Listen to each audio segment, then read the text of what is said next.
आज हम Covid vaccination के बारे में देखेंगे कि क्या चैलेंजेस फेस कर रहा है इंडिया कोविड वैक्सीन लोगों के अंदर लगाने में, और साथ ही में उसका जो बेस्ट पॉसिबल सॉल्यूशन है उसके बारे में स्टडी करेंगे। चलो तो शुरू करें।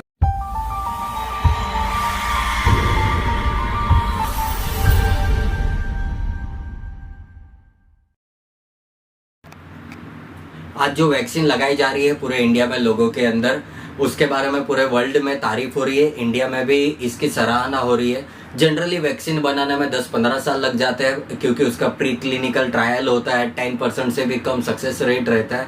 उसके बावजूद सिर्फ 1 साल के अंदर वर्ल्ड की बहुत सारी कंट्री ने, बहुत सारी प्राइवेट वर्ल्ड के अलग अलग कंट्री के कंपनियों ने जो कोविड के लिए वैक्सीन बनाई है, ये काफ़ी सराहनीय वर्क है। पर आज क्या हो रहा है कि मार्च में जब इंडिया में बहुत सारे अलग अलग जगह पर वैक्सीन आई थी तब लोग खरीद नहीं रहे थे, और आज कोरोना इतना फैल चुका है कि आज लोगों को वैक्सीन मिल नहीं पा रहा है। तो अब देखते हैं कि ये क्या चैलेंजेस इंडिया फेस कर रहा है कोविड वैक्सीन को लेकर। सबसे पहला चैलेंज अगर देखने जाए तो ये डोसेस के मामले में है कि इंडिया के अंदर इंडिया चाहता है कि 44 ईयर से बड़े लोगों को भी वैक्सीन दिया जाए, 18 से 44 की एज वालों को भी वैक्सीन दिया जाए, और कुछ दिनों में बच्चों के लिए भी वैक्सीनेशन प्रोग्राम स्टार्ट किया जाए। बट इंडिया का पॉपुलेशन मोर देन 135 करोड़ है। इतने सारे लोगों को वैक्सीन प्रोवाइड करना ये अपने आप में बहुत बड़ा टास्क है। इतने स्पीड में वैक्सीन बनाना वो भी बड़ी प्रॉब्लम है, और सबसे बड़ी बात 2 डोज देना है हर इंसान को, तब जाकर ये वैक्सीन प्रॉपरली बॉडी के अंदर वर्क करेगा।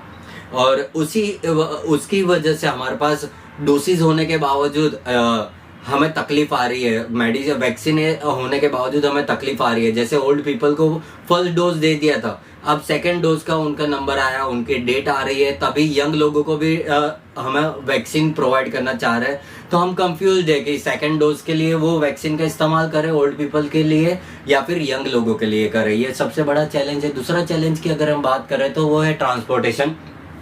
बिकॉज ऑफ लॉकडाउन, जहाँ वैक्सीनेशन सेंटर बनाया गया है जो एरिया को, वहाँ कभी वैक्सीन टाइम पर नहीं पहुँच पा रही है, ट्रांसपोर्टेशन प्रॉपरली वर्क नहीं कर रहा है, इसलिए तो कभी कभी वैक्सीन तो प्रॉपरली टाइम पर पहुँच जाती है बट लोग नहीं पहुँच पा रहे हैं because of lack of transportation work. You can say कि ट्रांसपोर्टेशन जो अपना वर्क करना चाहिए, काम करना चाहिए, ड्यूटी निभानी चाहिए, वो प्रॉपरली नहीं काम कर पा रहा है। इसी के साथ आप अगर देखते हो तो काफ़ी जगहों पर कोविड वैक्सीन सेंटर पर ओवर क्राउड हो जा रहा है।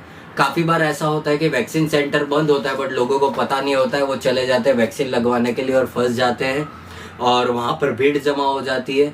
जबकि भीड़ जमा नहीं होनी चाहिए, कोरोना फैल जाता है भीड़ की वजह से। ये भी एक बड़ा चैलेंज है। इसी के साथ आप देखोगे तो पेटेंट इश्यू भी बहुत बड़ी प्रॉब्लम उभर के आ रहा है। अब ये पेटेंट क्या होता है, तो ट्रिम्स एग्रीमेंट है इंटरनेशनल लेवल पर, उसके अंदर जो मेंबर कंट्री होती है उन्हें ये पेटेंट अपने कंट्री में पेटेंट पॉलिसी को इम्प्लीमेंट करना पड़ता है।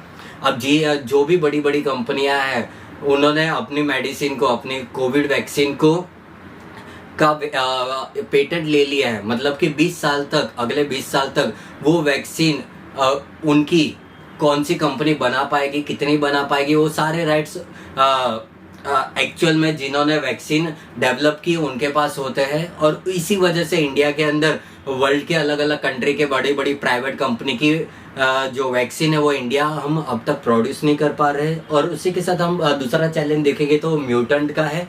म्यूटेंट मतलब क्या, चेंजेस होना, परिवर्तन होना। अब ये जो वायरस है वो अपने बॉडी के अंदर, अपने स्ट्रक्चर में बहुत तेजी से परिवर्तन ला रहा है। मतलब कि जब आज से 1-1.5 साल पहले जो वायरस आया था और अभी जो वायरस है उसमें काफ़ी चेंजेस है। हम जैसे इंसानों के अंदर हम देखते हैं, लाखों साल पहले हम बंदर जैसे थे, और काफ़ी सारे बॉडी के अंदर चेंजेस आने के बाद आज हम एक इंसान का रूप हमें मिल चुका है। उसी तरह से ये जो वायरस होता है, उनके बच्चे होते हैं, उनके बच्चे होते हैं, उनके बच्चे होते हैं, तो बहुत थोड़ा थोड़ा चेंजेस आता है बट इनका स्पीड बहुत ज़्यादा है। आज इंसान क्या होता है, 25-30 साल का होता है तब जाकर बच्चा पैदा करता है, वो बच्चा 25-30 साल का होता है फिर बच्चा पैदा करता है। तो बहुत 25-30 साल बहुत बड़ा गैप है। इसलिए हमारे जो बच्चे होते हैं, उनके जो बच्चे होते हैं, उनके जो बच्चे होते हैं, उसमें जो माइनर चेंजेस होता है वो आने में भी काफ़ी सालों का गैप आ जाता है। बट यहाँ पर वैसा नहीं है। यहाँ वायरस बहुत तेज़ी से अपने बच्चे पैदा करता है और उनकी जनरेशन बहुत तेज़ी से बढ़ रही है। इसलिए क्या हो रहा है कि हमने फर्स्ट जनरेशन था, मतलब कि जो फर्स्ट वेव था, फर्स्ट वेव में जो कोरोना आया था उसके हिसाब से हमने वैक्सीन बनाई, पूरा 1 साल लग गया। बट वैक्सीन रेडी हुई है तब तक ये जो कोरोना वायरस था उसने अपने आप को ही बदल दिया है। अब वो ज़्यादा डेंजरस है। अब उस पर ये जो वैक्सीन की वजह से हमारे शरीर में जो एंटीबॉडीज डेवलप होगी, इम्यूनिटी बढ़ेगी, उसकी वजह से वो जो अब नया वाला जो कोरोना आया है वो हारेगा या नहीं, वो भी अपने आप में एक बड़ी समस्या बन रहा है। अदरवाइज ये वैक्सीनेशन प्रोग्राम की वजह से कोरोना खत्म हो जाता पूरे वर्ल्ड में से। बट ये जो कोरोना है उन्होंने अपने आप को ही बदल दिया है। अब होगा क्या, वैक्सीन लगाने के बावजूद भी कोरोना हो सकता है, क्योंकि कोरोना अब पहले वाला नहीं है। अब ये जो नया कोरोना है जिसने अपने आप को बदल दिया है वो ज़्यादा घातक है, ज़्यादा तकलीफ दे है। और ये वर्ल्ड के अंदर ये भी देखा गया है कि डेवलप और डेवलपिंग कंट्री के बीच में कोऑपरेशन की कमी आ रही है। डेवलप कंट्री पहले अपने कंट्री के लोगों को वैक्सीनेशन प्रोवाइड कर रही है और वैक्सीन को बहुत ज़्यादा क्वांटिटी में स्टोर करके रख रही है और धीरे धीरे करके डेवलपिंग कंट्री को दे रही है, जो बहुत बड़ी प्रॉब्लम जनरेट कर रहा है। अभी तेजी से हर एक कंट्री को वैक्सीन मिलनी चाहिए।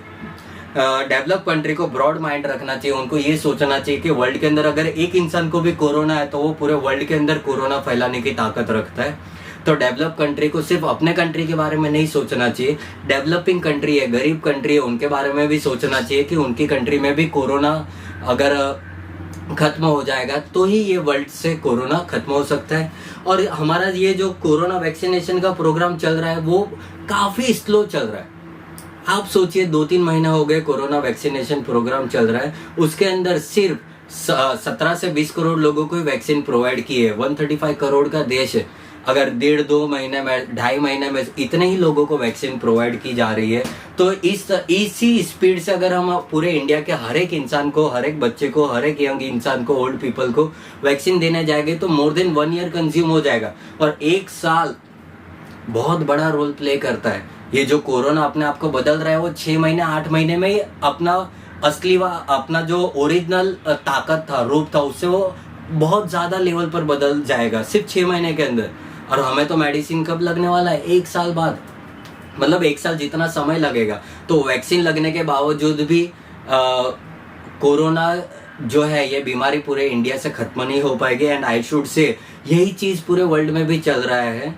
तो अगर म्यूटेंट के खिलाफ हम कोई सॉल्यूशन नहीं ला पाएंगे तो कोरोना के सामने हम वैक्सीन बनाने के बावजूद हार सकते हैं। अब इसके पॉसिबल सॉल्यूशन क्या है? तो सबसे पहला तो पॉसिबल सॉल्यूशन यही है कि जो अप्रूव्ड मेडिसिन है, अप्रूव्ड वैक्सीन है, वो जल्द से जल्द इंडिया के अंदर अलग अलग एरिया में स्प्रेड की जाए और लोगों में लगाई जाए। स्पुतनिक वैक्सीन जो रशिया से हम लाना चाहते थे, ऑर्डर दिया है, वो जल्द से जल्द आ जाए। अब वैक्सीन तो अब भी टेम्पररी तो सॉल्यूशन है, ये तो पूरा वर्ल्ड मानता है, साइंटिस्ट भी मानते हैं और ये सोचते हैं कि वैक्सीन एक बार लगा देंगे, एंटीबॉडीज जनरेट हो जाएगी तो शायद हम म्यूटेंट के खिलाफ लड़ने में कामयाब हो जाएंगे। इसके अलावा हमारे पास अभी फिलहाल तो कोई ऑप्शन नहीं है। हमारे वहाँ आरएनए वैक्सीन ज़्यादा यूज़ हो रही है। अब बहुत सारी कंपनी डीएनए वैक्सीन भी बना रही है, तो इसको भी हमें एक्सेप्ट करना चाहिए, अप्रूव करना चाहिए। फटाफट इसकी क्लिनिकल ट्रायल्स और सारी प्रोसीजर हो जानी चाहिए ताकि इंडिया के अंदर अलग अलग वैक्सीन, अलग अलग कंपनियों के वैक्सीन, अलग अलग कंट्रियों के वैक्सीन जब बहुत ज़्यादा क्वांटिटी में आएगी तो ओवरऑल 135 करोड़ लोगों को वैक्सीनेशन करना आसान हो जाएगा। तेज़ी से वैक्सीन लोगों को मिलने लगेगी। इसी के साथ वेस्टेज रेट भी हमें कम करना चाहिए। वेस्टेज रेट मतलब क्या? बहुत बार ऐसा होता है कि बहुत ज़्यादा क्वांटिटी में वैक्सीन कोई वैक्सीन सेंटर पर पहुंच गई है बट वहाँ पर लोग कम आए हैं वो वैक्सीन लगवाने। अब होता क्या है, लोग कम आए हैं तो बहुत ज़्यादा क्वांटिटी में वैक्सीन जो चली गई है वो वहाँ के वहीं पड़ी रहेगी कुछ दिनों तक, वो वेस्ट हो रही है। एक्चुअली में बहुत इमरजेंसी अभी है, वैक्सीन की ज़रूरत है। पूरे इंडिया में अलग अलग एरिया में फटाफट वैक्सीन जानी चाहिए, लोगों को मिलनी चाहिए। वैक्सीन एज इट इज़ पड़ी रहे, उससे अच्छा लोगों को के शरीर में वो जानी चाहिए ताकि लोग जल्द से जल्द अपनी जान बचा सके। ये जो कोरोना वायरस की जो चैन बन चुकी है वो ब्रेक कर सके।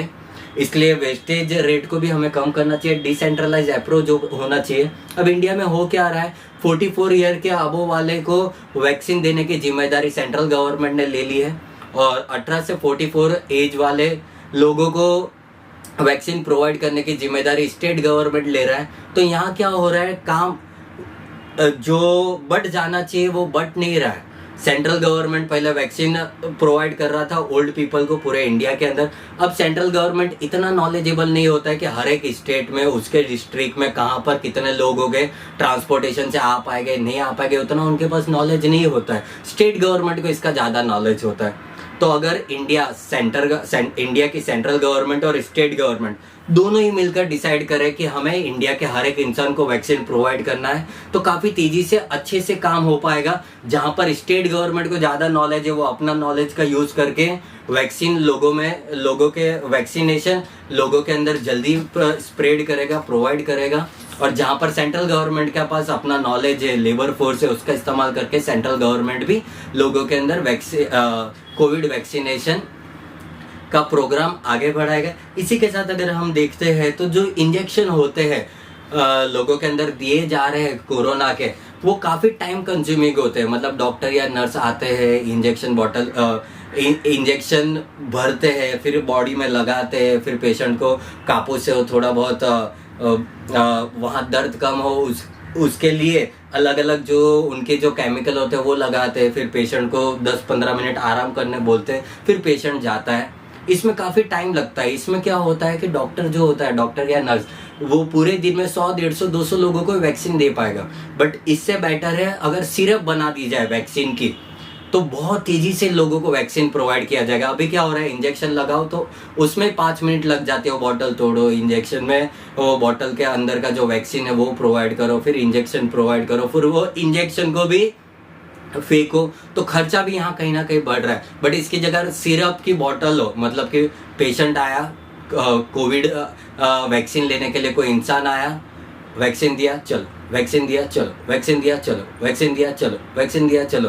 तो जहाँ पर एक डॉक्टर या नर्स दिन में 100, 150, 200 लोगों को वैक्सीन प्रोवाइड कर पा रहा था, वैक्सीन दे पा रहा था, वहाँ पर वही सेम नर्स या डॉक्टर हजारों की क्वांटिटी में, मतलब कि 2000, 5000, 10,000 लोगों को भी शायद वो एक दिन में वैक्सीन दे पाएगा। और ये जो नंबर है, ये सिर्फ छोटे लेवल पर मत सोचो, आप ये सोचो कि वैक्सीनेशन प्रोग्राम 5 गुना ज़्यादा स्पीड में काम करने लगेगा। मतलब जहाँ पर पूरा 1 साल लगने वाला था पूरे इंडिया के हर एक इंसान को वैक्सीन प्रोवाइड करने में, वही काम 2-2.5 महीने में हो जाएगा और इंडिया बहुत ही ज़्यादा जल्दी तेजी से कोरोना के ये जो चपेट में आ चुका है, कोरोना की तकलीफ में आ गया है, उससे बाहर निकल जाएगा। और अगर हम बेस्ट पॉसिबल सॉल्यूशन की बात करें तो ये जो वर्ल्ड लीडर है उनको आपस में यूनिटी बनाकर पूरे दुनिया से कोरोना खत्म करने के बारे में सोचना चाहिए। ये प्रॉब्लम ऐसी है कि वर्ल्ड के कोई भी कोने पर एक भी इंसान को अगर ये बीमारी हुई है तो फिर से पूरे वर्ल्ड को कोरोना वाला बनाने की ताकत रखता है। ये बहुत ज़्यादा तेज़ी से फैलने वाली बीमारी है। इसके बारे में लास्ट आप 1.5 साल से देख रहे हो कि बहुत सारी कंट्री, स्पेशली इंडिया, इसे कंट्रोल करने की बहुत कोशिश कर रहा है, बट काफ़ी टाइम लग रहा है और काफ़ी इकोनॉमी को भी इसकी वजह से नुकसान हो रहा है। थर्ड वेव आने से पहले सभी लोगों को अगर वैक्सीनेशन दिया जाए तो डेफिनेटली ये थर्ड वेव जो आएगी उसकी असर कम होगी। और अभी साइंटिस्ट का तो ये कहना है कि ये जो म्यूटेंट की प्रोसीजर होती है, मतलब कि कोरोना अपने आप को बदल रहा है, तो पहली बार जो कोरोना था उससे अभी वाला कोरोना ज़्यादा खतरनाक है, बट थर्ड वेव का कोरोना कम खतरनाक होगा। वो अपने आप में परिवर्तन लाने के चक्कर में खुद ही वीक हो रहा है। बट यहाँ ओवर स्मार्टगिरी, ओवर कॉन्फिडेंस हमें नहीं रखना चाहिए।